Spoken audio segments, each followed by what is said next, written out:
There has been no let-up in the relentless spread of dengue, a mosquito-borne disease that mostly infects and kills children and young people and has tripled in the number of infections over the last 2 months. A combination of proactive efforts beginning with cleaning one's surroundings coupled with an aggressive information campaign will suffice to keep the spread in containment, as our Vinny Bienmanalo reports.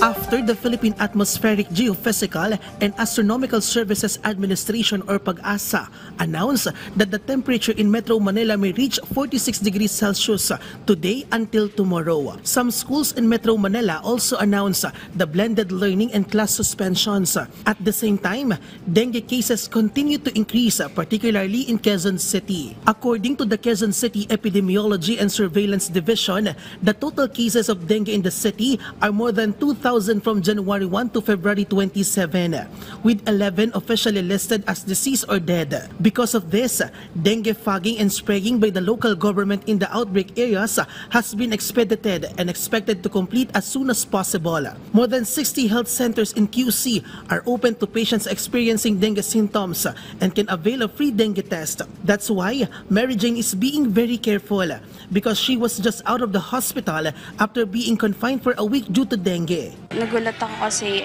akala ko at my age, hindi ko siya ma-experience. Akala ko lang yung normal lang na lagnat. More on the naglinis talaga ng bahay. According to data from the Department of Health, there have been over 50,000 cases of dengue in the past 2 months, more than 60% higher compared to recorded cases on the same date last year, which reached over 30,000.